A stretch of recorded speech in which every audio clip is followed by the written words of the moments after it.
Hi everyone, thank you very much Above Ground for having me here representing Speedball, and I'm really excited that I recognize names that are in the group already. So hello, I'll get to you in a little bit. Game plan today is we're going to cover screen printing 101 essentially. So if you want to learn things like photographic emulsion, bitmaps, CMYK, that's not going to happen today. And if that doesn't make any sense, you're in the right place right now. Okay, that's for another demo, another time. I will show you some examples at the very end though, if you're interested. So what I'd like to do is do a two-part demo. The first half focusing on stencils and the second half focusing on the drawing fluid and the screen filler. So I'll go over all of that. But 101 is what the heck is a screen? So what I'm demoing today is going to be a combination of screens for you. This is the wooden version from Speedball. It has a 110 mesh.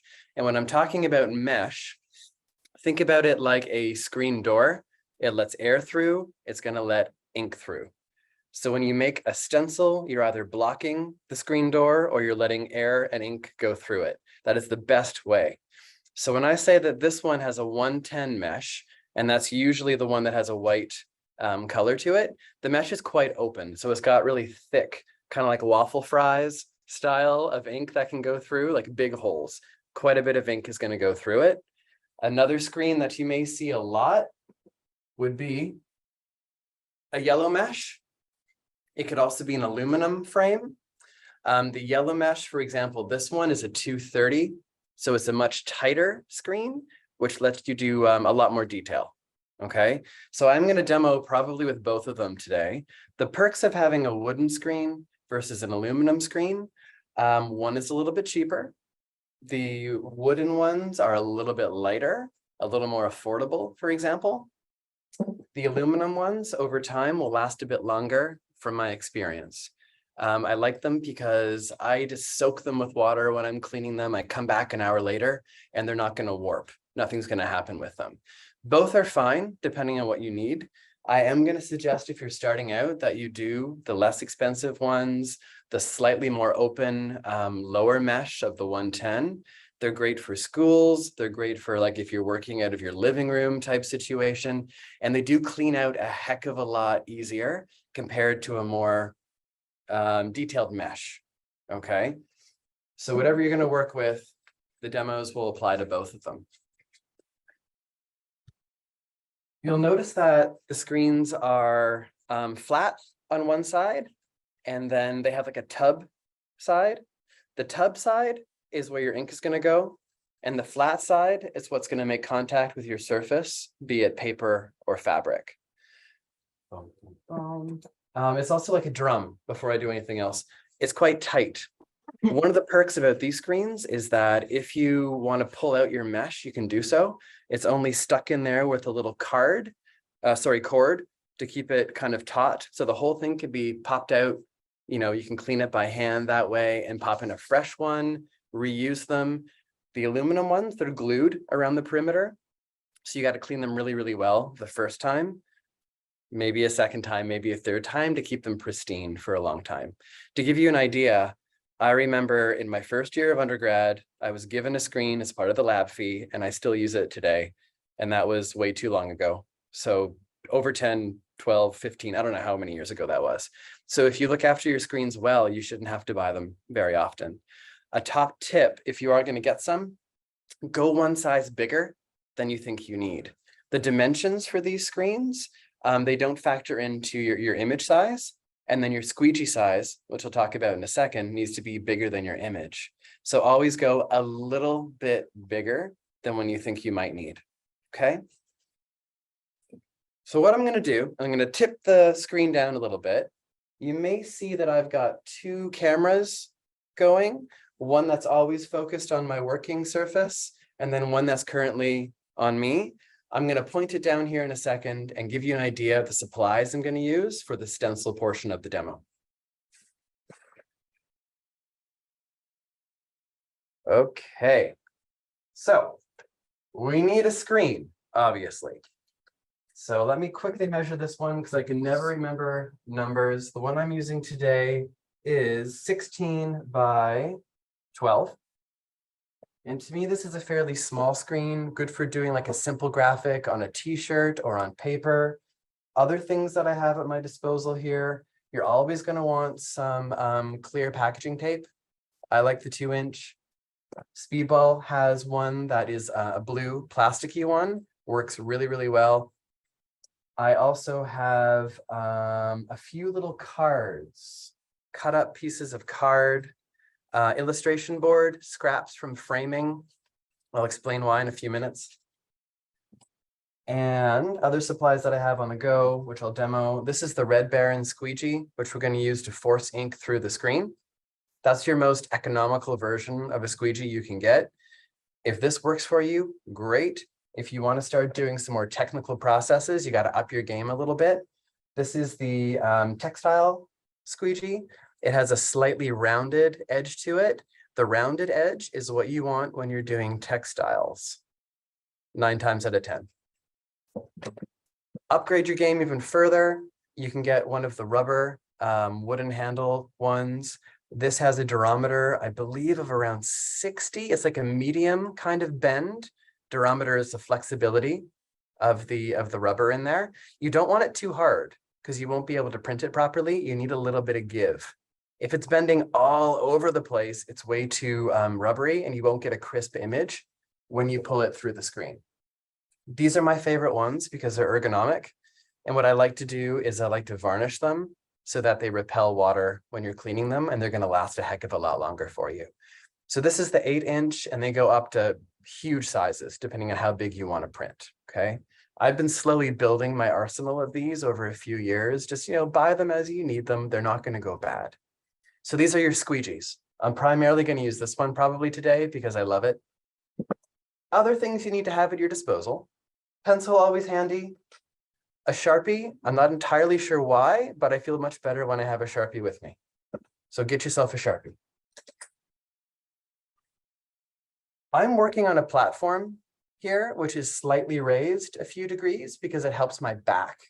Over time, if you're going to be printing a lot of prints, just assume that you're going to be starting up here and then pulling back with it. So if you have a slight raise to the table that you're working on, it's going to save yourself over time. So think about that. You don't need to have one of these. You could print on any surface that is flat. You would think glass may be perfect, but it's a bit too slippery. You need a little bit of a, I don't want to say a tooth to it. You don't want anything porous. You just want something that you can easily wipe off later on. So there's a slight angle to this one, and you'll notice that there are 2 hinges at the very top. So I'm going to suggest if you're going to do lots of screen printing, get yourself some of the hinges. They're fantastic. They'll last you forever. And you could screw them right into your dining room table if you need to, however you want to work. As long as you're putting them into a flat surface, these are perfect. Okay, I'm going to get this out of the way so I can start moving. What else do I have? I've got a scrap piece of paper, which I'm going to be using for testing my colors onto momentarily. I always test on paper that I will be putting my finished print onto, just so I can color match. Pretty spot on. Get those out of the way, get this out of the way. So let's talk about stencils. So I've got my screen. It's fresh, it's clean, nothing is blocking it. Over time, you may see little bits of residue. You just need to hit it hard with, when you're cleaning it out, you could use a cellulose sponge. You could use just the power from your shower head. That will do wonders. If you have the luxury of having a power washer, that's really ideal when you start to do more photographic, intense detailed work, okay? But for a stencil, it's really, really basic and really quite fun, good for a whole bunch of ages. I'm going to make a stencil out of Bienfang Graphics 360 paper, which is really, really thin. And this is meant for markers. So you can kind of tell already that it's going to hold up to a lot of like liquids being pressed against it, okay? So this is really great product to use. I also like to use what is this, multi-paper from Bienfang, and they use it as like a mixing sheet. So it's kind of like a baking sheet in a way. It has a bit of resist, a bit of shine. This will hold up equally as well. So anything that is not super, super, super porous, ideally, you could use a piece of clear film as well, because all you're doing is you're blocking ink from going through the surface. So if you use a clear piece of film, you could just wash it and reuse it over and over and over again. This is going to be a little more difficult to cut compared to like the paper, but try both and see what you get comfortable with. You could also up your game again and get that sticky tack liner for shelving. Do you know what I mean when I say that? Like it has a whole bunch of fake wood patterns on it. You would line your shelves with it once upon a time. I use it for backing etching plates as a resist before I put it into a vat of acid. So whatever you want to do, but experiment. The one downfall about this process is that you have to hand cut out the design you're making. Okay, so what are your dexterity skills like? How basic of a design do you want to do? If it's going to be a star, a triangle, a circle, yeah, you can definitely do that. If you're trying to do really intricate script fonts, you're going to have a challenge. Okay, like go for it, see how it goes. But can you pull in technology to assist you with cutting this paper? Maybe you could use a Cricut. Maybe you have access to an XY plotter, a laser engraver, who knows, who knows? But you are cutting out, so start basic. This is the most basic way that you're gonna make a print today. What I seem to do a lot in my artwork is really weird vessels. And I'll give you an example of one right now.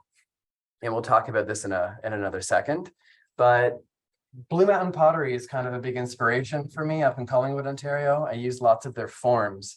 So I thought I would start today by cutting out a really weird silhouette, like so, of a vessel form. Print that a few times first. And then, because I'm never happy with just one color, go back with this cutout form to give it a little more detail. Okay, so you can see like I'm signifying where the lip of the vessel would be just by slicing a little mark into it, and the same here as well to give it a little bit of a slump design. So literally, you are cutting away what you want to print, which means this shape will be printed with the ink. So I know that's kind of the weird brain flip part, but you're blocking everything except what you want to print. And we'll get there if that didn't make any sense. Okay. Feel free to throw questions into the chat as I go. Moving things around. Moving things around. So I print on a variety of surfaces, a variety of papers, and I have been very pleased with the Speedball Arnhem brand. And I'm not just saying that. I started using it kind of before they approached me. So I love my BFKs, I love my Arch Reeves, my Hannah Mules. The Arnhem range, they're cotton paper, which comes in like a craft, a white, a warm white, and a black. I've used it for photopolymers, etching, litho, screen, it's a really good all-around paper. Okay, so I'd give it like a comparison to a Stonehenge, but then maybe a little step up. Okay, so I am going to print on this today. And just to show you, it's kind of a neutral white. It's doing what white paper is intended to do. And then there are some sample packs, which I'm sure you can get as well, just to give you an example of the other colors that it comes in. Because I don't know if you've noticed this, but the trends are, people are printing a lot on black paper these days, which I think is quite fantastic. But that completely throws color theory out the window. It makes everything really a challenge to print on, which is also quite exciting. So there's that, the gray color, the black, and then the craft as well. Just something for you to think about, maybe try out. So that first shape that I showed you, which is this one, just the silhouette image, I have pre-printed a few of those. So I'm going to print on these in a moment. 3 pieces. There's one, for example. Started out with the yellow, just to see what the heck's going to happen. Printed it on the white a few times. Now, you're making these stencils by hand, right? And this is not a high-tech process. So everyone is going to look similar, but the more you print, the more your stencil is going to start to degrade, because it is just a piece of paper. If you want to do a gigantic edition of 20, 30, 50, 80, this might not be the process for you. If you are doing 1, 2, 3 quick t-shirts, no more than 8 to 10 on paper, you might want to do the photographic version, but not too many people want to do gigantic editions these days. Choose the process that's best for you. So I did pre-print some of these and they lasted really, really well. And I'm going to print this bigger shape over top. So pretend I spent 10 minutes cutting out this beautiful shape of the vessel. I now need to kind of figure out, okay, where do I need this to go if I'm going to print over top? Somewhere there, which means that has to go on the flat side of my screen. Many times I've seen people flip their image, mirror it, and then print it and get really frustrated with themselves. Screen print is a positive, direct process, unlike etching, where you have your inked up plate and your paper comes off like a book. Okay, it's going to flip your image. Screen print is direct, one-to-one, positive. So I am going to tape my cutout onto the back of the screen. And I'm going to tape around the perimeter with either 1-inch like blue tape or green frog tape, or something a little more thick and robust like that blue tape I mentioned before. May as well use it if I can find the edge. Whoever can come up with the technology to find the edge of tape will make millions of dollars.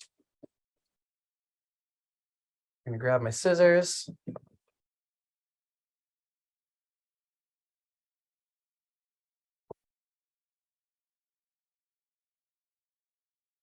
So by doing this, I'm blocking out the mesh that I do not want to print.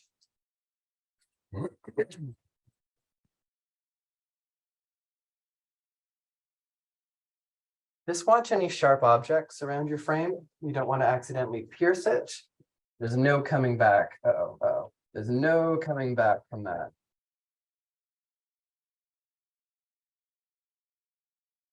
Okay.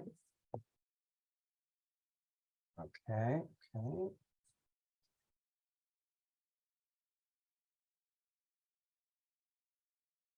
Good time for a question.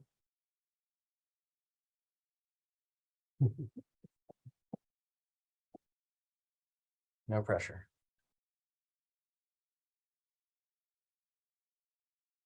Okay, just around the whole perimeter.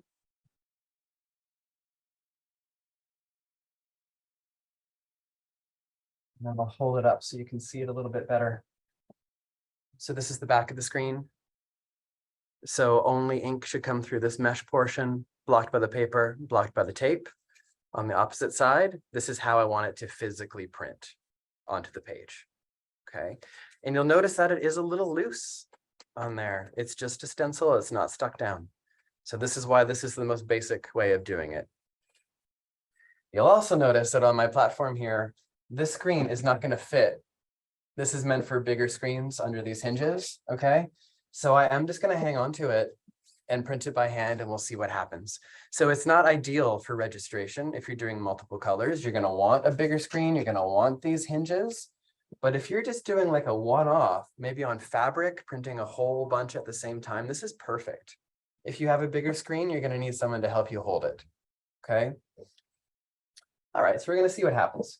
I'm going to take those pieces of card that I was talking about earlier, those little cut up pieces of illustration card, and I'm going to put, for this image, 3 thick, and I'm going to make feet on the 4 corners of this image. So I've got some which are built up, just 3 pieces together. And I'm going to put them at all 4 corners. And the reason for this is I need a snap between the mesh and the paper or the fabric that I'm printing on. You don't want constant contact in this situation, okay? So I'm going to tape those down, just lifting the image a tiny bit. And I'm doing it equally because I want it to be parallel to the surface I'm printing on. So if you were going to use the hinges, you would only have to put feet on the bottom 2 corners of your screen in this situation. Does that make sense? Kind of, sort of.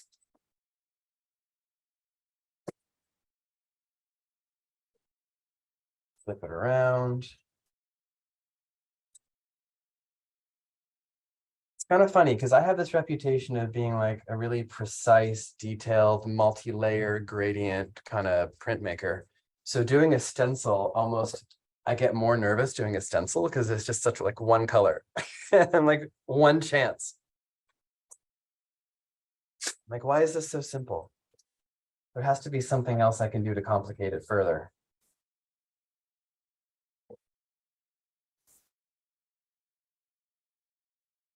Okay, so we've got the 4 feet going on.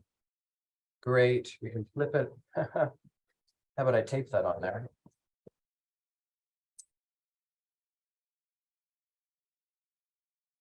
There we go. Flip it. Great.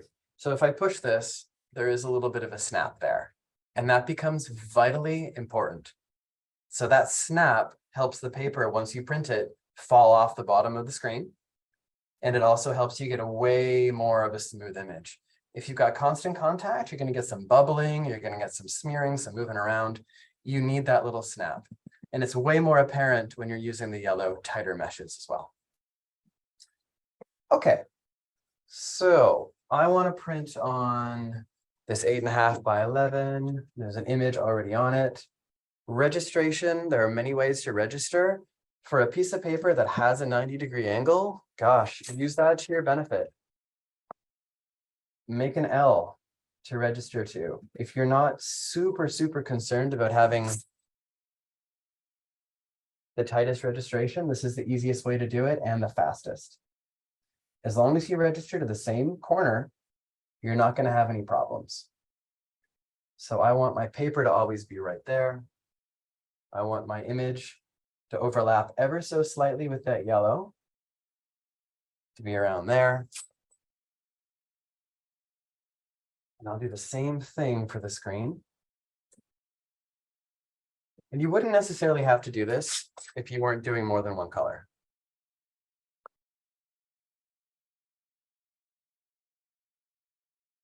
And it's going to be a little rustic and a little rough, and that's fine. That's fine. Another handy thing to have just kind of floating around is like an empty tape roll, because sometimes I just want to prop this up just to have 2 free hands to move things around a little bit. And that becomes way more useful when you're doing a bigger screen. It's under the clamps. You can jam it right up there and it stays up really high. You can move your paper 2 free hands instead of using your head and balancing like I did through all my undergrad. Okay, things are looking good. I'm going to move this to the side for a second. I'm going to print on the Arnhem white pages first, just to see what's going on.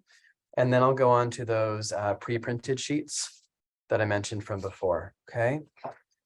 We should probably talk about ink a little bit, because I love ink. And I'm thinking the easiest way to do this is probably this camera right here.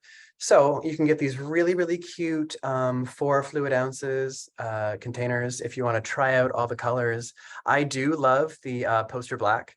It's more flat and more solid compared to the the process black, which has a little bit of transparency in it already because it's meant to be layered, like in the printing industry, if that makes any sense at all. But the poster black is more robust, more pigment, more bang for your buck. So I say go for it.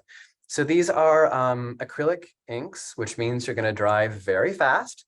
And in theory, I try to always do a print every 30 seconds, keep it going, keep it going, keep it going, and I never have any problems. It's once you print a layer, look at it, show your friends, your screen dries, you're going to have all these problems, right?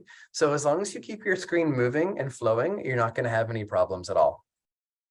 Because it's acrylic, it's water cleanup, which is amazing. I've got a little sink over behind me, which you can't see right now. I have done this in like a 1-bedroom apartment before downtown Toronto, just using my kitchen sink or my shower for a cleanup with my screens. It works really well. A cellulose sponge is what you're going to want to use all of the time. And I know there are other people who are going to say, oh, I love to scrub it with the green scrubbies. Don't do this. Please don't do this. Your mesh is really sensitive. It's obviously not silk anymore. It's not a silk screen. You're doing a screen print. It is synthetic. It is plastic. So if you really scrub it, you're going to make it abrasive with your abrasive scrubbies, and you're going to damage the little tiny weave that it has. So steer clear of that. I would use these for the frame though, if you have a really stubborn spot on your screen, but you should never let it get to that point, right? Your screen becomes your top priority. You clean this first, treat it well, and you'll have it for years and years and years. Also, avoid these things that people seem to love all the time too. Great for your bathroom grout tile, not good for your screen. So please don't use these. Exact same situation. So your cellulose sponges, maybe get the one that has the scrubby on one side. Just make sure it doesn't make contact with your screen, okay? The power from like a shower head is amazing. That's all you really need. You could also get one of those those old school hair washing attachments that you could put on your faucet for washing your hair in the sink. They work absolutely fine as well. Or if you have like a garden hose connected to the side of your house. So water source is necessary, but it doesn't need to be an industrial power washer. If you're at that stage, awesome, great. Don't spend more than $80 on your power washer. You don't need the biggest, baddest, loudest. You just need a condensed amount of water stream, and you can clean the biggest screens with just that. And the right chemistry, which we'll get to in a little tiny bit. With this process, there is no chemistry, so it's a really, really nice way of working. Okay, so these are the little small guys. There's also smaller versions of the fabric ones. Okay, so the difference between the fabric and the ones for paper is not huge.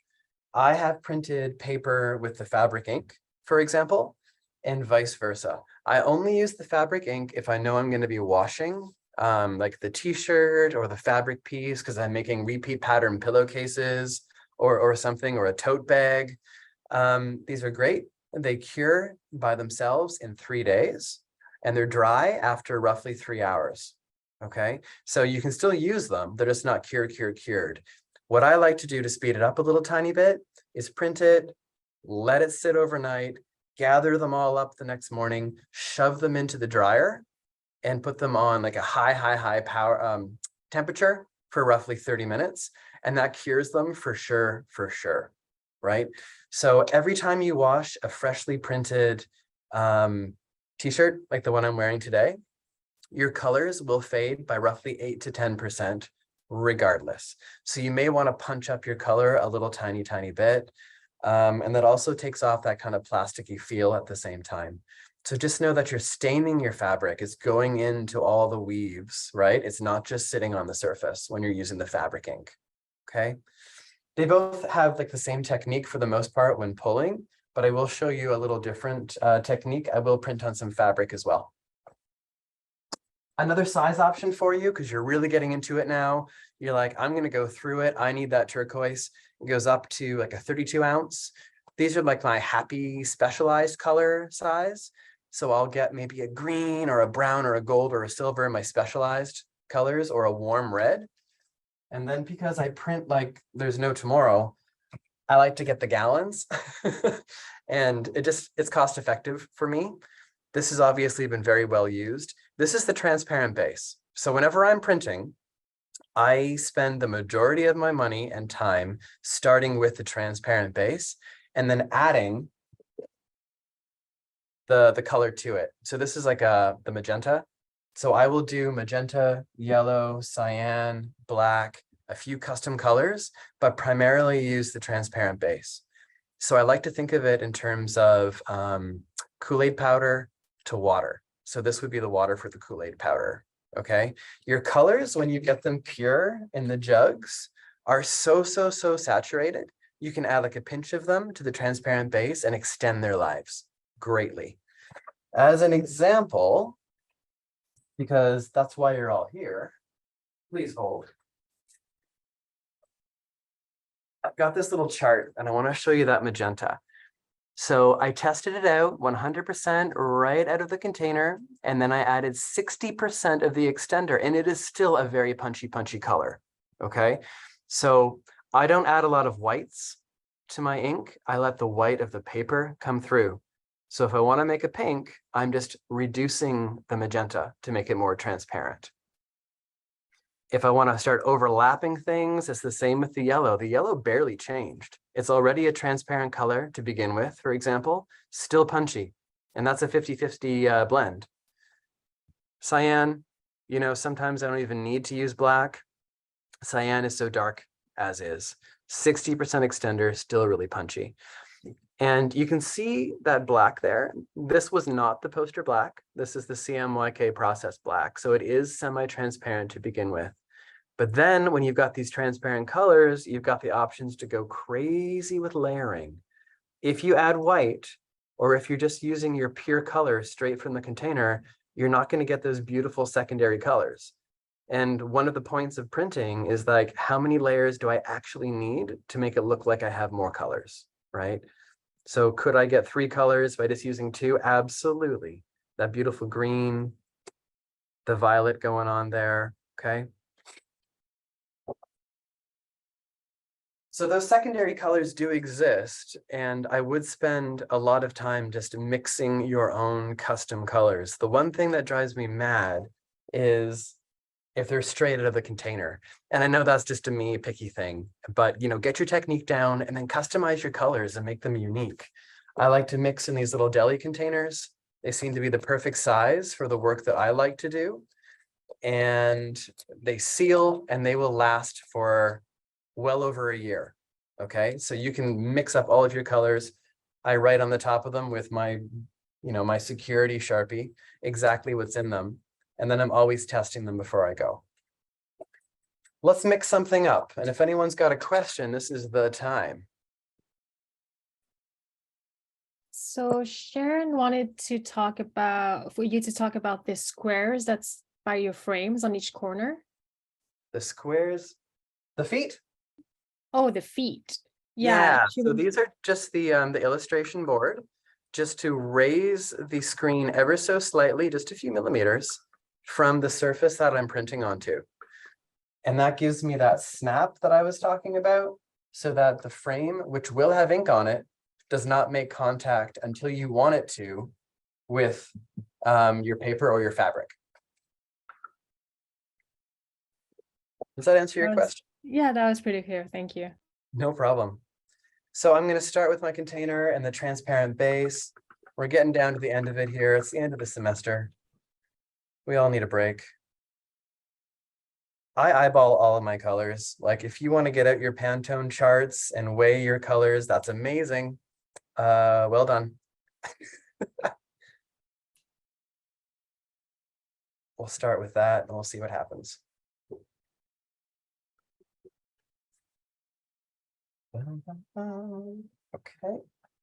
Okay. So when I order my supplies, I usually get 4 of the transparent base and then 1 of everything else, just to give you a little bit of context. So this is straight up magenta, obviously well used. My students need to be a little more clean in this studio. It's luscious. Look at that. Gonna grab another spatula. I don't want to contaminate anything. And I'm looking for like that same kind of pinky color. And I'm literally just gonna scoop out, pinch more, because eventually it's gonna overlap with that pre-printed yellow. And I'm hoping for like a warm, that might be enough. And I'm hoping for a warm orange to come out of it. Okay. Magenta out of the way. All right. So normally I would just chuck one of these spatulas away in the sink, but off camera will do. Mixing, mixing, mixing. So I have a few issues with white, and just like with painting, it's going to make your color more opaque, and it's going to cover up whatever you have down already. So if you want things to overlap, do not put white in them. Use the transparency to let that first color come through. I'm giving it a really good mix. If you're just starting and you're worried about, did Myles say 30 seconds per print? I'm like, yeah, I definitely did. If you want to add like an open time to your ink to leave it a little more usable, like it won't dry as fast, I'm going to suggest you put in, like for this amount, a half teaspoon of glycerin will work really, really well. Like just a vegetable glycerin, nothing fancy. For a full deli container, I would put in a whole teaspoon, and I would add it just before I printed. If you don't have any of that and you're in like a rush, you could put a pinch of water, okay? Like last resort. So that will give you a few extra moments to, you know, make sure everything's registered, you know what you're doing, you're comfortable, etc. So this is the color I've mixed up. It's pretty great. You want it to be the consistency of like a maple syrup. That's the best way of kind of describing it. It should run off the spatula. And it's an ink, not a paint, so it should be a little more runny for this purpose. I am going to test it because that's what we do. My piece of paper, I'm going to take another one of those little pieces of card, going to dip it in, and we're going to do what's called a drawdown. So it's a tap, tap, and then a pull at a 45-degree angle. And let's have a look at what we've got. Oh, that's transparent. Is it too transparent? Maybe, but we're going to do it anyhow. Okay. I'm just double checking to make sure I have everything ready. My ink's here. My paper's here. I have a place to put behind me. I have like a rack. We'll do this for putting my pages so they can dry and be kind of spread out. Not necessary, but definitely handy. I also have a little bit of water here, just in case anything goes awry, and then a secondary container that I could squeeze out any inky water into. And I think we're good to go. So here comes the technique part, which is a learning curve where you need to learn how to become a robot. We're going to be putting our ink at the bottom of the screen. We're going to be lifting it, flooding it forward by pushing it. And that's at a 45-degree angle or slightly lower, but we're pushing it. We're not dragging it. We're pushing it. And that's the one thing that people always mess up. It's going to go down. We're going to hold it. We're going to pull it at that same 45-degree angle, and we're going to hope for the best. Like I said, like these stencils are not super precise, but they will get you some good results a few times before they start to run down. First things first, paper under your screen. That 90-degree angle, love it. Okay, the screen's in the right spot. I'm going to pour a generous amount, more than you think you need, of ink at the bottom of the screen, not the top. Again, I've had professors say it should be at the top. I'm like, no, it shouldn't. It doesn't make any sense. Whatever works for you. I put it at the bottom. Okay. Just to give you a visual, like so. Okay, I'm going to grab one of my squeegees, and I am going to use the 8-inch because it is ever so slightly bigger than the image I'm trying to print, but it is not close to the frame edge. whenever you're printing, you want to guarantee that you have at least 2 inches away from the frame. If you think of this mesh like a trampoline, it's much easier to jump in the middle compared to the edge. And it's the same with when you're physically printing. You can print something in the middle really easily compared to something up to the edge. And it's about the pressure and the tension of the mesh when it's being stretched. So I'm going to lift up the screen. I'm going to put the squeegee in the ink, move it around. You never want to push it when it's dry because it hops and skips and does really weird things to you. And I'm using a little bit of pressure. I'm going to push it forward confidently. Semi-confidently, and then I'm going to let it down. It's not making contact yet with that paper. I'm going to hold it in place, 45-degree angle, push, forcing it through that weird vessel shape. I'm going to lift, and if your paper doesn't instantly fall off the bottom, you got to pull it off. Because I am printing a fairly large image, like so. Okay. So before you get too excited and start running around looking at it, flood your ink back. So push it. This is called a flood. And that keeps your stencil kind of damp and ready for the next print. If you don't flood it, it's going to start drying out on you, and you're going to get all the problems in the universe. So let's print another one, but with a little bit of yellow. So we'll do that craft paper with an image already on there, and we'll see if we can see a big difference with the overlap. We should. It's in the right spot. 45 degrees, push. Okay. Not terrible. It didn't fall off again. This is pretty regular for one of a mesh like this. Oh, I'm way off with my registration, but that's okay. Okay. Use my drying rack. Let's try another one. Almost forgot to flood it. Rookie mistake.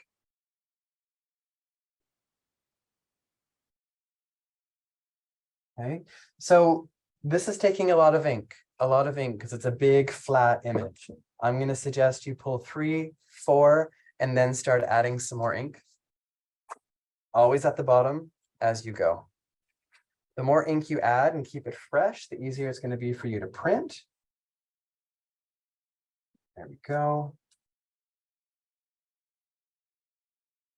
I want that to overlap. I'm going to bump it a little bit this way. Holding it, 45, pressure. Okay. Sometimes you can just tap it and it falls off, but of course not this time. We've got a tiny, tiny bit of overlap down here, just to show you that secondary warm color that's coming through. Just something to watch for. If you want it, great. So I want to show you what's happening with our stencil. Because the ink has grabbed on to our stencil paper, it's holding it really, really well. If we flip over, you're always going to get a little bit of crinkling unless you're using a thicker paper. Now the problem if you use a thicker paper is you'll get less detail because it's less flush against the mesh itself. So you may get like a halo effect. So I do think a more plasticky paper or film is going to be your friend for this technique. So this will probably give me, I want to say, 5 or 6 more decent prints out of it. And then I would probably stop at that stage, swap out my stencil, try something else. That first print that we pulled should be dry within 3 to 5 minutes, and then you're good again to go again with something else. Okay. Would Next. Yupo paper work? I'm sorry? Would Yupo paper your work? Yeah, Yupo will work. Absolutely. Yeah, it's got a little bit of a nice finish to it. A frosted Mylar would work really well as well. But, you know, just regular paper you have kicking around is fine. It depends how many you want to print. Let's say we printed 27 and we're happy. Let's say our stencil held up for 27. I'm going to save as much ink as I can because my screen is now my priority. You know, scrape it off your squeegee. because again, your ink will last a very long time. I'm going to put this in the sink and quickly clean that, take off as much as I can. Because, you know, recycle, reduce, reuse. All that stuff. Okay, not bad, not bad. Save your feet. You could use them over and over and over again.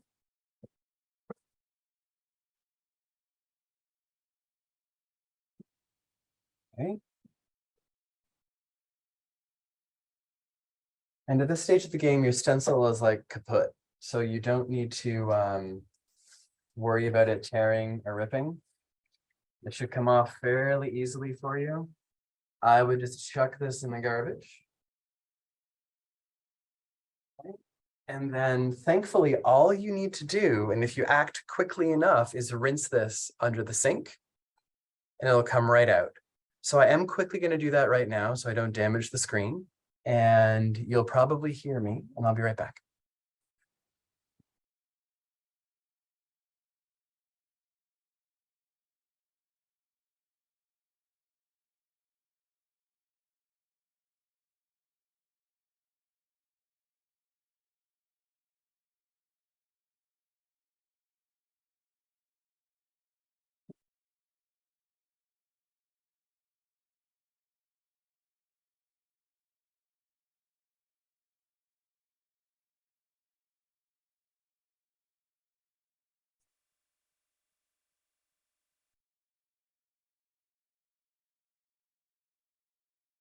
"60 seconds.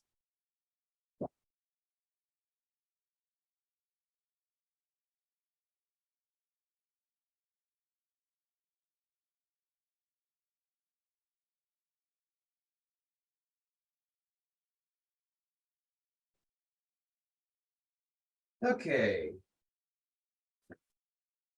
To give you a visual again, wet screen, but clean screen. I always use t-shirt rags. Cleaning around my perimeter first. The water loves to hover on the frame and the edges, the nooks and the crannies. So I do try to clean those out first, and then I'm going to hit it with a hairdryer because I'm impatient. If you've got the time, have a few screens on the go, let it sit in front of a fan,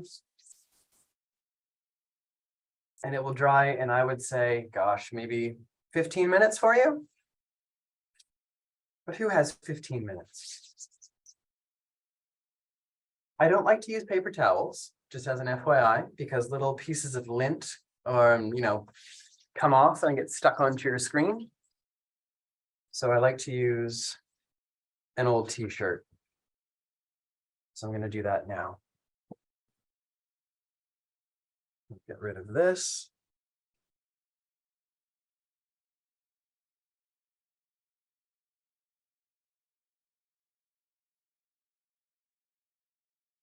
Yeah, so whoever mentioned Yupo, absolutely. Like my painters, they're obsessed with painting on Yupo.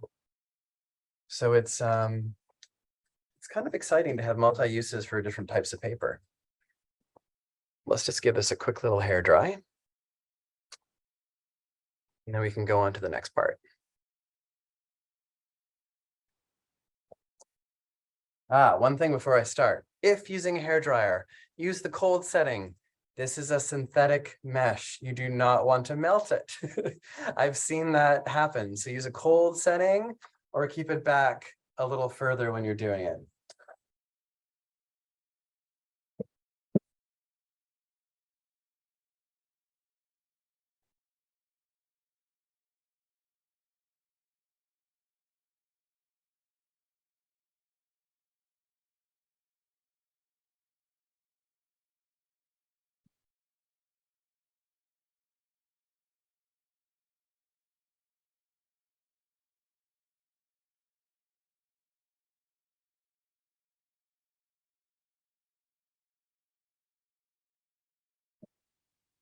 Easy peasy.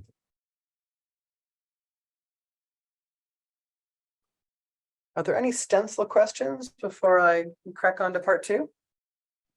Yeah, Sharon is asking, what about watercolor paper?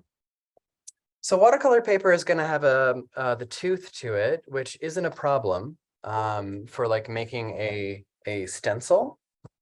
But if you are using it for like printing onto, you're going to have an issue. You're going to have like those white little specks coming through, which could be lovely. Like if you want that effect, yeah, absolutely go for it. If it's too thick, very similar to using like a thick piece of card, you're not going to get a precise line when you print it because it's too thick and it's making like a ridge. So you may have like a halo effect going on, which could be really cool. So what do you want to get from it, really? Another thing that you might want to experiment with is, I've got the negative piece still, right? So what if you threw this on top of the piece of paper, and now it's going to block, and it had a wide open screen, printed blue over top of it, and then peeled this off so you have the white coming through and blue all around it. Like you can use this as like a mask as well. So it depends what you really want to do with the print you're working on. Okay, so this is dry. This is looking good. Now let's do it this way. I'm gonna do this for a second because I haven't seen your faces in a while. Hello. Okay, looking at my list. So that's stencils. I don't love them, but they're great for something really simple, really quick. If you're making a quick t-shirt to go out, a few prints to hand out as a thank you, I love it.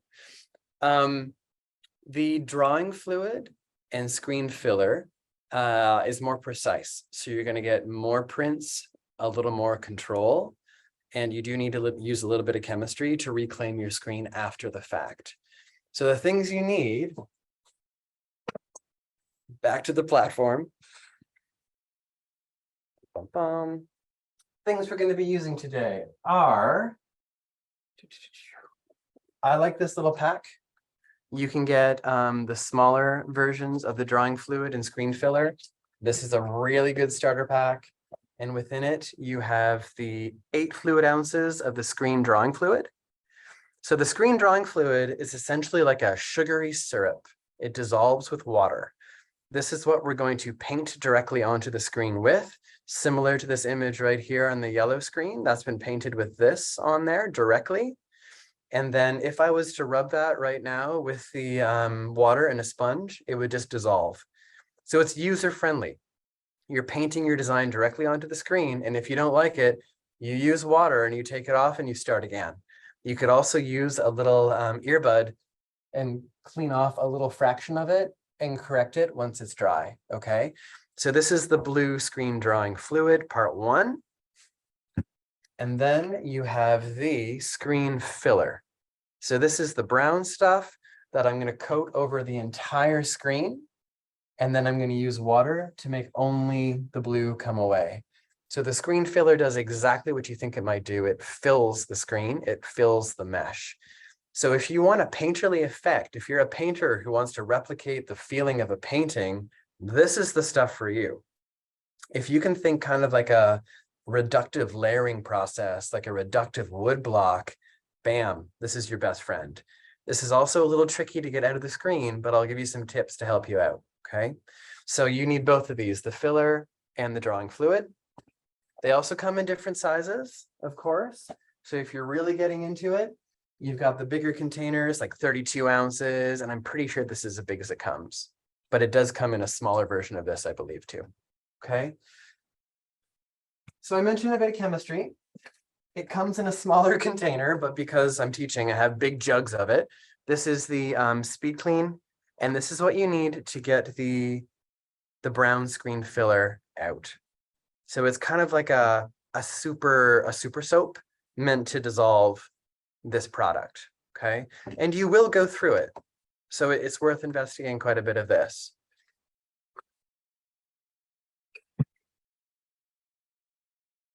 I've got this little demo screen here for you to try to visualize what the heck we're just about to start to do. Stage 1, stage 2, stage 3. There is the screen filler on here, that blue stuff painting directly onto the screen. I did a little tree and then the number 1. when I'm happy with my design, I'm going to coat the whole thing with the brown filler, and the blue is still there. It doesn't go anywhere. And then we're going to wash it out in stage 3. So everything that I drew is now open on the mesh, and we're going to force our ink through that. I did the number 3 backwards just to remind me that if I'm going to draw on this side, I need to reverse mirror flip my image because I'm going to print it from this way. Okay. I know that's a lot. We're just going to do it together. Okay. So what's the best screen? Are they both working okay for everyone to see what I'm doing generally? Okay. Looks good. Okay, great. So the drawing fluid, I don't like to shake any of these, but I do like to agitate them. Bubbles are not your friends with these 2 products. So just a gentle little rotation like this. I gave them a good shake yesterday in preparation for today. So let's see. The sediment, especially in the brown filler, does like to settle. So I'm going to be using a few different brushes. Any soft brush, any hard brush, whatever you have, whatever kind of a mark you want to generate. I usually go for a little detailed round brush and then like a flat, for example. It is a bit easier on your wrists to paint on the backside, but just know whatever you're painting here, you are going to have to flip when you print it. So words become an issue. Mum works, wow works, everything else doesn't. Okay. So if you're going to do text, you've got to flip your image. Another perk about this mesh in particular is you can use a pencil and draw lightly onto it to give you some proportions as well. So it might print onto your first piece of paper, but that's going to be a proof anyhow. So who cares? Okay. So you can make some marks on here, get you some ideas. What should I paint? Someone give me something.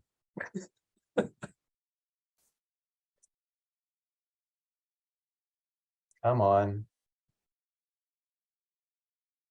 Linda says flowers. A house, fish. No pressure, no pressure. So right now, flowers, a house, and a fish. Oh man. What about Okay. all of them? Oh, wonderful. Okay. Shouldn't have said anything. Okay, so like I mentioned before, and I'm going to show you this in one quick second, the blue drawing fluid is kind of like a hard candy when it dries. It's sugary, it dissolves, and I'm not going on hard. I'm doing it relatively thin. Okay, if you're starting to paint really hard, this is a mesh. You're going to push it through, and that's going to give you some problems. So don't go crazy, crazy heavy with it, but you can still take your time. Like there's no rush with this process.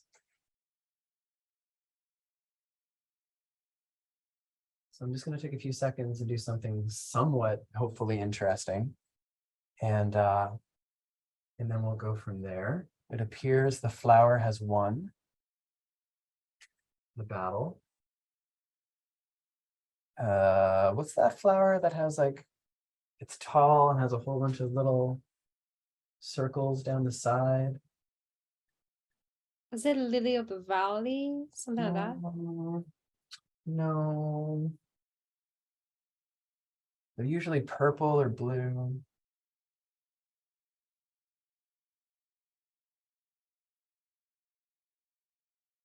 This flower, it's like clearly this flower. Clearly. You know what? I'm gonna stop there because I could spend hours just doodling on this screen. So like I said, this is water soluble. It just dissolves in the water. Chuck it in, and then you can use your brushes over and over and over again. I don't like to rush this process. Just let it air dry, let it do its thing. If you are in a rush, like the demo today, I may hit it with the hair dryer just because I can. it's not too thick, like it's not bulging through on the other side. It's actually looking quite good. So this shouldn't give us any problems. It will have a little bit of a hard shine to it. That's when you know it's dry. If you touch it, it's gonna smudge. But if you make a mistake, just use that sponge that we used before and that will wipe away completely, okay?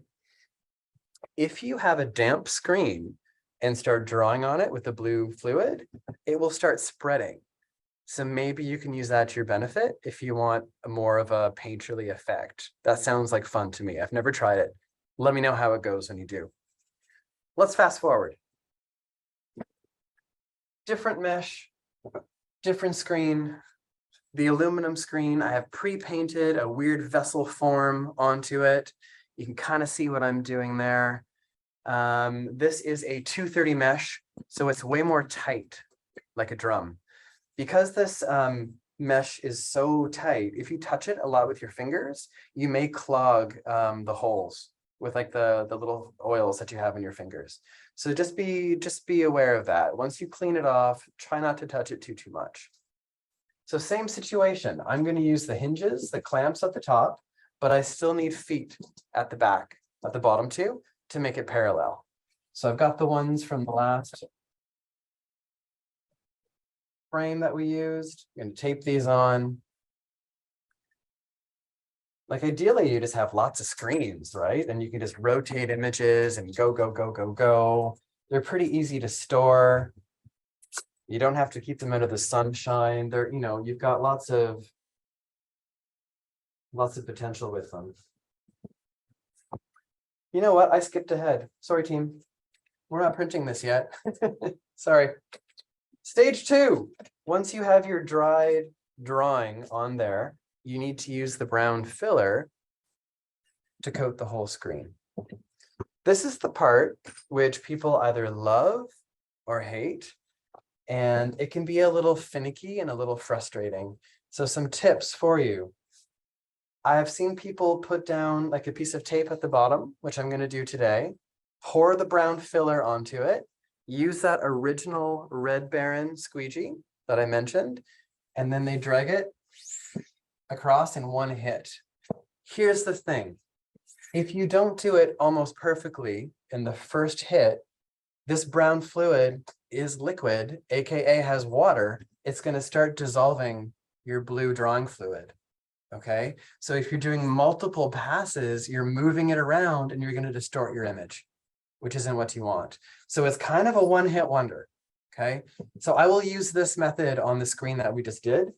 For this though, I'm going to suggest you make the investment and you get yourself a scoop coater, which is great for like photo processes down the road. You can use it for other things. I'm going to pour my brown filler directly into this. I'm going to tip up the screen, start from the bottom, one pass. This, you have more control. You don't have to like worry about like your filler going over the sides. And then I'm going to use a card later on and fill up some of the gaps. So let's do both methods just so you can have both options available to you. What am I going to do first here? I've got a bigger container. Whatever, we'll use this. Scoop coater has one sharp side, and that's what makes contact with the screen. And then you have a rounded side, which is technically the back. Okay, so the sharp side, which goes against all your kind of thoughts about piercing the screen, does make contact directly with it. Well, let's do it and see what happens. So again, I'm agitating this a little bit. We don't want too many bubbles, but we also don't want the sediment.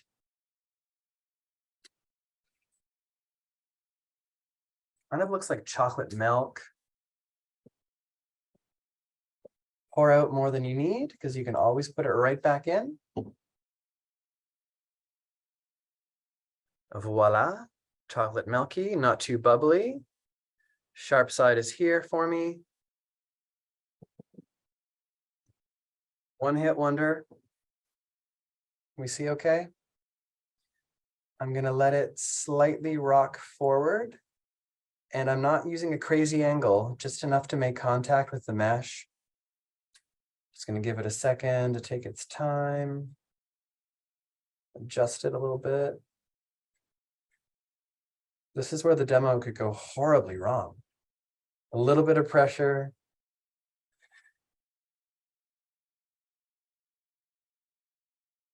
Magic. Let it fall back. Not bad. Okay, I've done way worse. So you're wondering, what about the perimeter? Ink's going to come through here, right? Absolutely. So what you could do is take those magical scrap piece of cards that I keep referring back to all the time and literally dip and paint it in and fill it. Okay, so you're blocking the mesh where you don't want the ink to go through. Don't touch your image. You don't want to smear it around. It's still drying. I don't like to go to the very edge of the frame. It just makes it more difficult to clean later on. And I'm going really up to the image without touching it. If you're going to use this card method, make sure you're putting it on thinly. And always check that you're not pushing it through and making it really thick on this side, because this is where your ink's going to be and your squeegee is going to be, and you don't want to hit anything. You don't want agitation. So if you need to, smooth it on both sides, like I need to. Another option for you is you could tape all of this out with packaging tape. My issue with that is that the packaging tape usually leaves a residue, and it becomes a little more time consuming to get that residue off, and that will block your holes.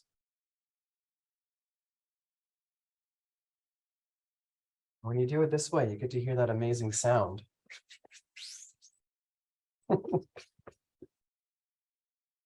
All right, I'm going to finish this up. Give me some questions. Yes. For the drawing part, can you just place an image under the screen to copy? Absolutely.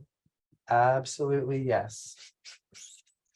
Just And careful, for you might want to the prop your screen up a little tiny bit, because if you're going to paint directly and kind of copy an image underneath it, make sure you don't make contact with it, because you will fuse your drawing to the bottom of the screen accidentally. Are you familiar with Batik, B-A-T-I-K? Batik, absolutely.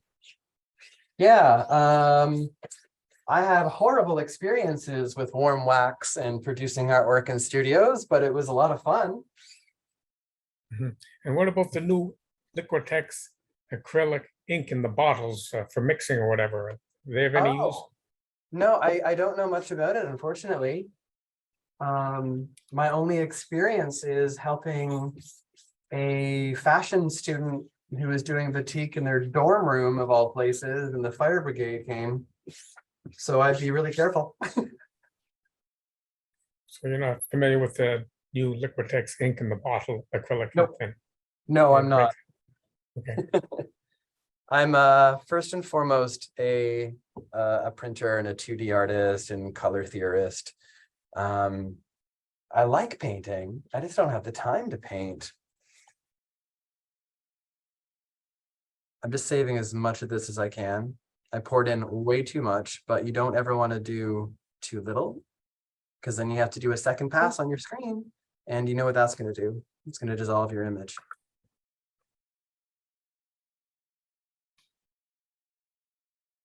So just a reminder, like this brown filler is going to start doing exactly what it's supposed to do, which is to harden and to block the mesh and your ink from going through it.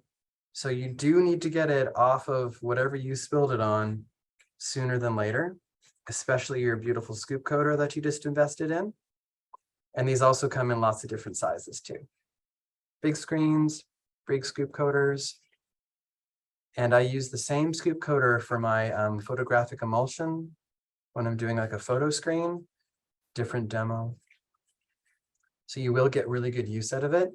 One thing to watch for if you're going to use the scoop coater is take care of it, because if you drop it or dent it, you will pierce your screen. So I have fixed a few by like sanding them down really, really gently and use them over and over again. So, you know, like a student, for example, may drop it on the floor and not tell you. I always put my finger across it to make sure there's nothing hard or crusty on there. Just going to plop this in the sink one quick moment.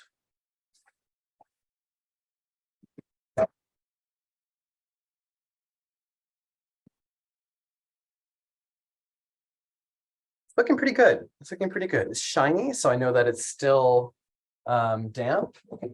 And now I'm going to look at the other screen that we did,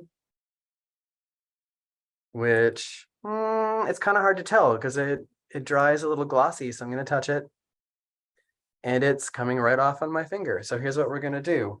We are going to hit both of them at the same time with the hairdryer for a minute, and we'll see what happens. And then I do want to show you how to coat this as well, just by using this more economical way of doing it, okay? Hairdryer, where'd I put it? Here we go. Hey, Annie, how am I doing for time? It's all good. It's 3:12 right now. So Oh, amazing. Great, okay. yes. Just wanted to make sure it wasn't like 8 o'clock or something.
You see what I did? The smartest thing I've done today is 2 screens at once. It's like a screen door.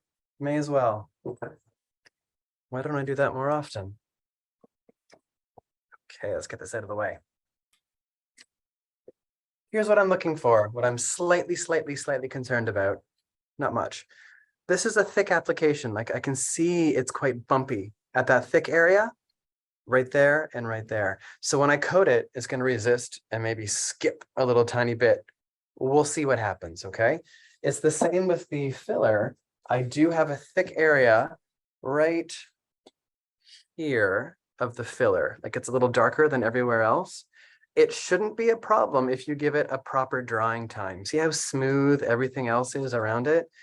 Ignoring this perimeter, that doesn't matter.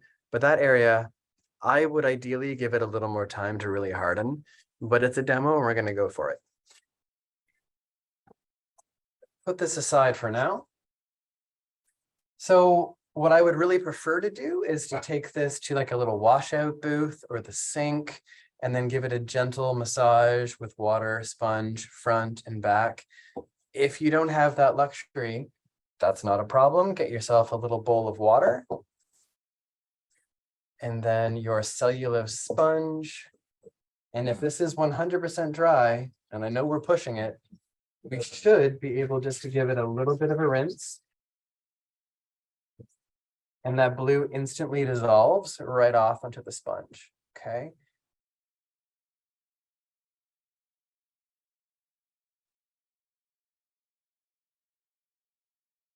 I am curious to see what's going to happen over that big area. So I'm just focusing on the image. I can see pretty easily from where I am that what's blue versus what's the yellow of the mesh.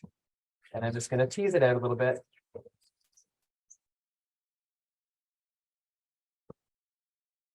And it's working really well. You know, this is ideal for like doing like an outdoor festival.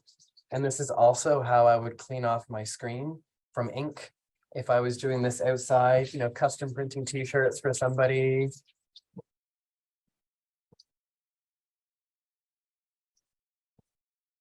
A little bit there, that's going to focus on it. Can you see where it's come out really well? There's a little bit of blue in that little troublesome area that we just had. I'm going to hit it again, just from the other side a little bit. But overall, it's done a really good job.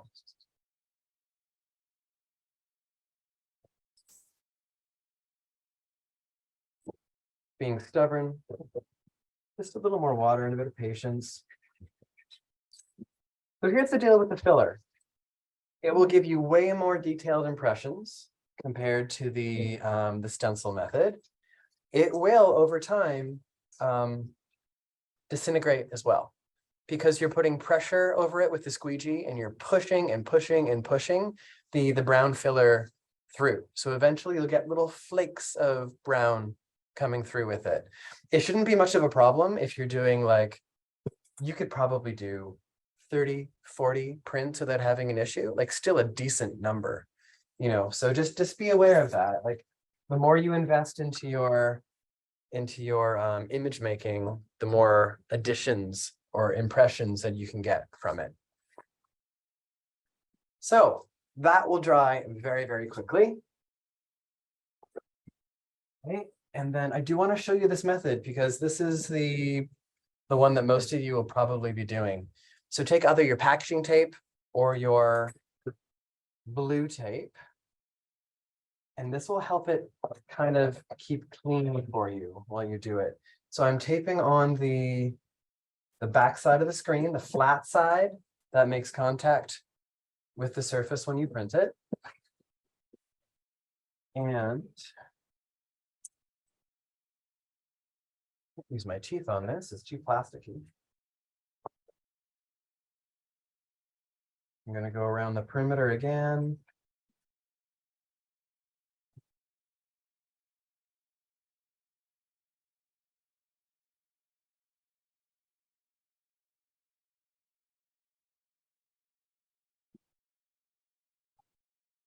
One more.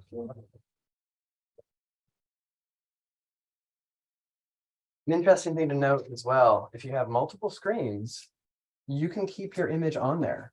Like, you know, make the best flower you've ever made, coat it like we're just about to do, and then just keep your screen aside to when you're ready to print that one again. Yes, they're reusable, but sometimes it's worthwhile just to have the same image all the time. All right, next step, we're going to use that brown filler again. I'm literally going to pour it along the bottom and then use that Red Baron squeegee and hopefully with one pass, pull it across. One pass only, or else things start going a little crazy. Flat surface is going to make us a little bit easier here. It's been mixed up really well. This is the most stressful part.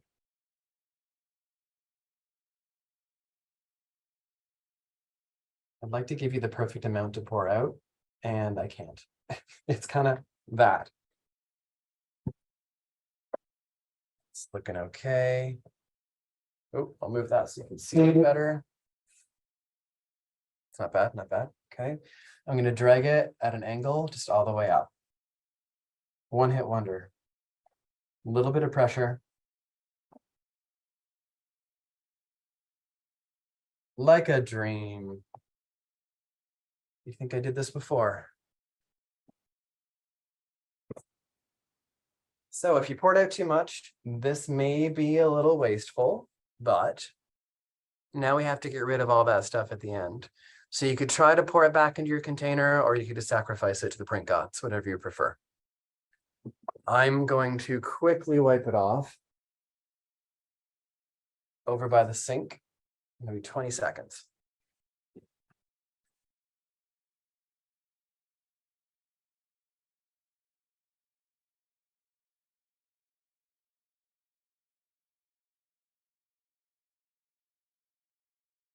Okay, not too bad. You can still see that it's like thick around the perimeter, and that will increase your drying time.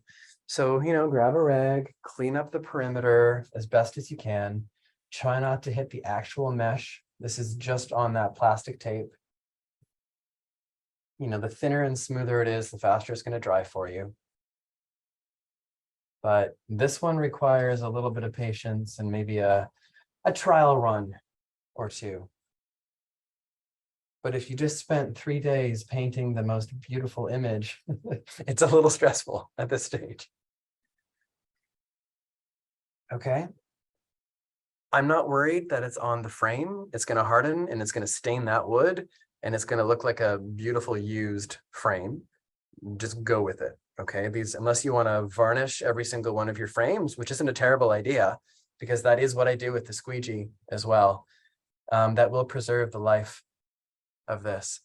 So when that brown is completely dry, I will rinse it out, just like the one we did previously on the yellow screen. Chuck this aside. Good. And if I'm getting ready to print this, this is the perfect time to use those hinges like I mentioned. You need to tape up the perimeter. I'm going to use the clear tape in this situation, just because I can and I have it handy. It doesn't have to be the blue stuff all the time. Maybe it does.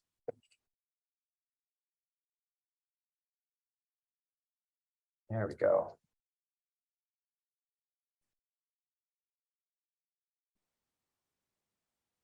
Any questions as I tape up again?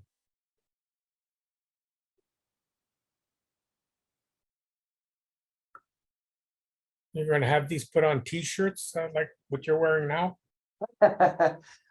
Probably not. I am working this summer on a few multi-layer vessel prints, but probably not this one. How do they get it on the t-shirt?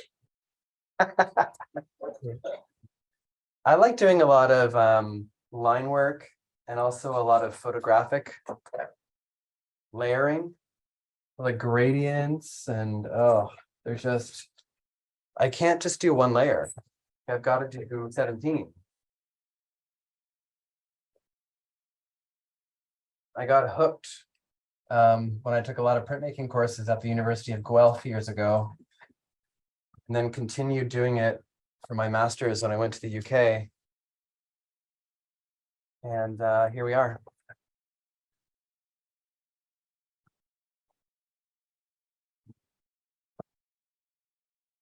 Just gonna do one more little piece of tape at the top left-hand corner there, because I can see yellow, and if you see yellow, ink's gonna go through it. So it looks kind of like a patch job, pretty normal, okay? There's a little bit of a shimmer going on. It's still a tiny, tiny bit damp. We're gonna go with it because that's what we do. So flat side down, tub side up.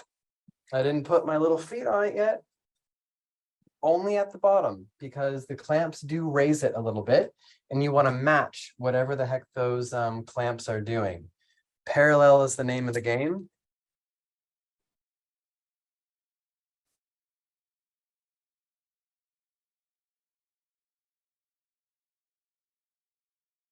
Go. Go. Let me flip.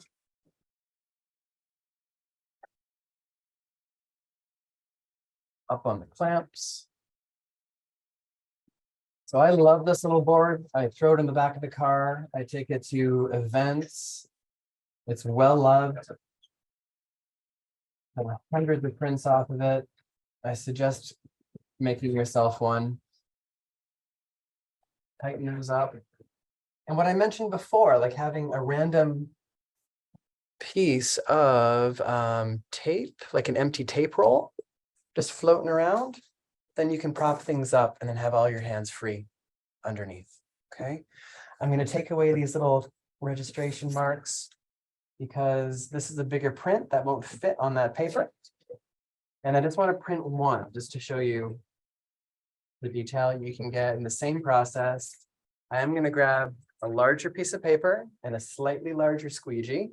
The one I was using before was roughly 8 inches and it won't hit everything. So I want something that is at least 1.5 inches bigger on either side without getting too close to that frame edge. So you are playing a little bit of a game. This isn't a huge image, but I do need a bigger screen to make that happen, okay? I'm just gonna grab a larger squeegee. Give me 20 seconds.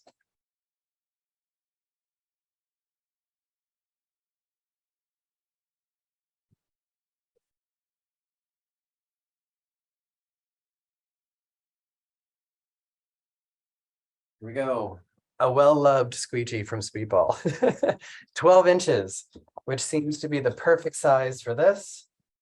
Absolutely. I'm going to leave it at the top for a moment. Great place. You're never going to flip your screen up, so that's the perfect place to put it. Your handle, your wooden handle should never have ink on it. There's no reason for it. This is looking good. Let's get a big piece of paper. Underneath. I'm not going to worry about registration right now, but if you'd like, I will mention things that you can do. One great idea for you is to take a piece of clear film, bigger than your image, put it underneath and tape it to the side. Print on your piece of acetate first, so you know exactly where your image is. Flip it out of the way, put your paper underneath, flip it back, you see exactly where it's going to fall on your paper. Take it out of the way before you print on your paper. So it's like a manual, slightly slower way of registering, but it's great if you have multiple images and you want to move them around on different pieces of paper. It's really a fun way to do it, okay? Just make sure you flip your acetate out of the way, or else you print on it over and over and over again, which happens. It's fine. It is what it is. So that's like the flip method with a big piece of film. You could also use, where are they? You can also use registration tabs, which you may or may not have heard of. I'm going to grab some right here. I knew I had one ready for you. These little guys are registration tabs, which are really, really cool. So I would prime them on the back of my paper on every single sheet in the exact same location. There is a metal pin that they snap into that you would put in the same location under the screen. So you would register once, tape down your pins, and then you know where your next piece of paper snaps in to the same place each time. Amazing, amazing. It does take a long time to prep your paper though. So if you're doing an edition of 50, you've got 100 tabs and you've got some sore fingers taping them all on there. But if you want more information about that, I can happily send that to you, okay? And we'll talk about colors in a second. So this is looking fine. I'm not going to worry about registration. I'm printing on the back of a demo print. If you're interested in CMYK printing processes and gradients and crazy things, bitmaps and technology, this is what this is an example of. There's some Muskoka chairs there for you, very Canadian. I'm going to flip it over and print on the back. Not too worried about where it's going to fall for the demo, but I've got a pre-mixed. We'll just do a slightly different version of the same color, that magenta. Recycling my colors. Lift it a little bit, pour it across the bottom.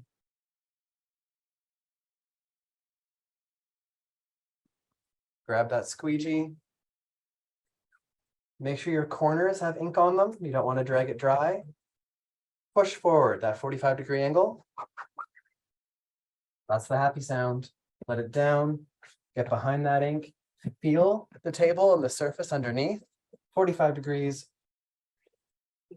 Pull it back, lift. Before you do anything, flood it forward. Leave your squeegee there. Pink Panther vessel. Okay. This isn't nearly enough for me, this Pepto-Bismol color. I would layer 16 more things over top of it and go crazy because that's what we do a lot in printmaking. But I am now set up perfectly for whipping them out. So one, every 30 seconds, a pile of paper beside me, a drying rack or a table surface. They dry in 3 to 5 minutes, depending on what screen you're using. This will dry faster because the mesh is tighter and it's putting down less ink, but I will get more detail. This will dry in 3 minutes and I can start stacking my prints, okay? The 110 mesh that we used for the original demo, that will take at least 5 minutes because you're putting down a heavier application. So if you're printing on fabric, that's the only thing we haven't done yet. Do I have time, Annie? Yes. Yes? Okay, great. If you can do it in 20 minutes. Oh my gosh, I can do it in 3 minutes. I like a challenge. The Nice. thing with fabric, the thing with fabric is that it's more porous and it needs more ink onto it, okay? So these are just some type of a cotton blend. This is definitely not 100% cotton. One side has a sheen to it, the other side has less of a sheen to it. So if this has the polyester content, which it definitely does, your ink will repel it a little bit. It won't stick nearly as well and it will flake off over time. That's with me printing with this ink or the fabric ink. The only real difference is that with fabric ink, it is going to cure and try to hang on to those little fibers a little more strongly and stain them compared to the acrylic ink, which does want to sit on the surface of your paper, okay? Technique is the only real difference when you're printing on paper versus fabric.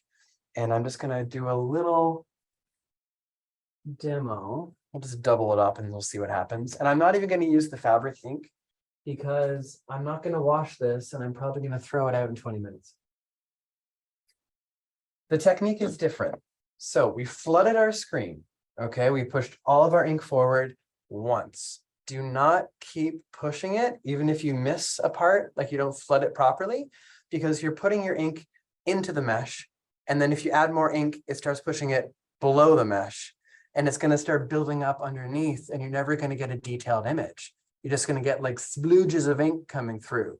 So it's always a 1, 1, 1, 1 kind of feeling. When you're printing on fabric, you're going to flood forward. You're going to let your screen down. You're going to do 2 passes, and you're going to take half of your ink back from the top. You're not going to flood it forward. You're going to go up and grab that other half. If you start flooding it back and forth, your fabric's going to shuffle and move, and you're going to get like a really distorted image. So that's 2 passes. The fabric fell off the bottom. Flood it back. Once, once, once, once. Bam. Just like on the paper. Same detail, same marks. Nice. Smaller piece of fabric. Okay. I have a lot of students who do patches. They seem to sell a lot of patches and print them on cotton. 100% cotton is perfect. Okay. Any type of a polyester content is going to give you some problems. You can maybe get away with a 20% polyester for a little bit of stretch or like a lycra, but 80% at a bare minimum when you're using any of the fabric inks that you actually intend to use and wash and use more than once. Tote bags, t-shirts, patches, jeans, denim, etc., etc. What am I forgetting? Cleaning out these screens. That's what I'm forgetting. The most frustrating part for me for getting the brown filler is that I have to take my time to do it. So normally I hit it with the chemistry, which is the speed clean. And I generously hit it by putting it into like a little spray bottle, front and back, and I massage it in very generously with the sponge, like really working at it. And I want to grab the abrasive sponge, but don't do it. Use this, let it sit, let it kind of disintegrate a little bit, give it maybe 10 minutes. You don't want it to dry on your screen, but you do want it to be saturated. I will hit it again with another layer, let it fall apart, have some patience with it. And then you could use just the power of the gravity from the faucet to rinse out the brown screen filler. I can do it if you want, or you can try it yourself. I love using my power washer. I know I'm very lucky to have one in the studio set up. I've also used my shower head, and that does it 10 times faster.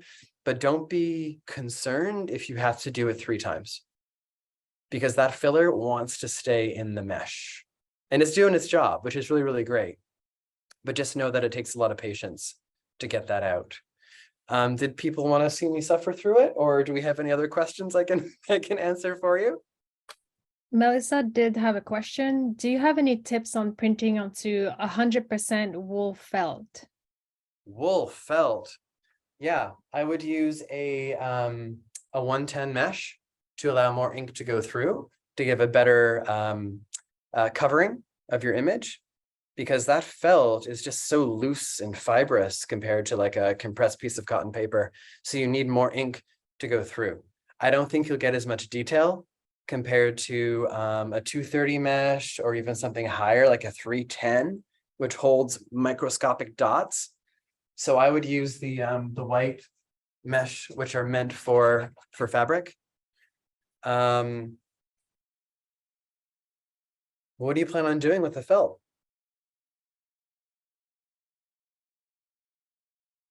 Melissa isn't answering that yet, but she's asking if there's a chance of clogging a sink drain when cleaning masking fluid. No. Perfect. No, like the blue drawing fluid will disintegrate. The brown filler is, as soon as you hit it with the chemistry, it's disintegrating into little particles. So no, you should be absolutely fine. I've never clogged a sink. Even the weak one I have over here with the world's skinniest drain, with the inks. I do try to scrape up and save as much of the ink as I humanly can to reuse over and over and over again. Care about the fishies, right? But some is going to go down. And in terms of the other print processes, which are oil, chemistry heavy, this is pretty easy in comparison. And she just answered what she wanted to do with the wool felt, which is a hanging art piece that won't be washed. So there's That no won't problem. be washed. Yeah, that sounds awesome. I'd love to see it. If it's not going to be washed, you can print with anything. You don't need to use the fabric inks either for that process. You can, if you're really into hardcore stuff, you can use oil-based printing inks depending on what your end goal is. You just need a different way of cleaning that off. The screens won't get hurt. Some of the emulsion on the screens might break down a little bit, but as long as you have a way of collecting that chemistry, because I'm guessing you're cleaning it off with like a mineral spirit or something similar, good ventilation, et cetera, you'll be absolutely fine. Like sometimes I put a glossy hit over top of my artwork as like a finishing touch to it. People like a little bit of shimmer. I'll use an oil-based clear varnish because the water-based ones aren't good enough for what I want to do. There's more questions. So Samina is asking, what's the quality difference between filler versus exposing under UV? Oh, so hey, if you want a hand-drawn feeling, then you need to use the filler. There are other ways. Like I 9 times out of 10 will do a photographic emulsion and expose my images to it. It depends what you have access to. I wouldn't say it's a quality difference. I would say it's a texture difference. What result makes sense for what you want to do? If you're just doing like a simple shape, like a star, for a yellow star on a t-shirt, I would cut that out of a piece of card and do it this way, or I would hand draw one and do it this way and save my photo emulsion and save that process. if I wanted to do a few. If I wanted to do 50 identical stars with a crisp image, photographic for sure. I would even still cut it out though. Like I would cut out the shape of the card, expose that, blow that out, that stencil portion, easy peasy. Another easy one. Do any of these inks need to be heat set? Technically, no. The fabric ink will cure itself within 3 days. If you want to rush it, chuck it in the dryer, put it in at a high temperature for half an hour. You could iron it, or just wait 3 days. Like if you're going to sell stuff at a market, make them before, and by the time you get to the market, they're ready, they're good to go. I was curious what the hanging apparatus is against the wall to your left. This one? No, down below. Looks like clothes or something. Oh, got it. So down here, these are my tarlatans for the etching process. So for copper plates and whatever else, photopolymer plates that we're working on. So each individual one should be for an individual color. This is what happens at the end of a semester. Okay. Are there different ways to register color, or are the tabs the best? I love the tabs if I'm doing a large edition, because you register once, and if you set them up correctly to begin with, you don't have to think and you become a robot. So you register once, everything's happy, and you just go to town and you whip out your giant edition. If you wanted to do something more precise and you have a smaller amount that you want to do, that flip acetate method is really great. Even if your tabs fall off halfway through printing, which happens, right? Because we're human and it's a hand printing process, grab a piece of acetate that will save your bacon. You can set it up, re-register, and just use that method. I've saved a lot of prints that way. Okay, next one. Linda asked, what is in the masking fluid? Is it latex free? This is a great question. Do you mean the blue drawing fluid? I believe so. Linda, Non-toxic, please correct me if I'm wrong. water-soluble. I believe it's latex free because latex doesn't break down with anything except for like a mineral spirit, and this is just breaks down with water. So, oh, it's in French. Sorry. I learned it in high school, I promise. Yeah, I can get that direct answer for you, but I'm going to say no, because this goes definitely down to just a liquid. But I can find out for you for sure. I think the last question, which is a great segue, what do you teach printmaking classes? Yes. So at the moment, I'm at Winthrop University in South Carolina, which is just south of Charlotte in North Carolina. And I've been here for 3 pandemic-y years, and I'm the only print professor down here. So I do woodblock, screen print, etching, photopolymer, whenever I can, litho. I love litho.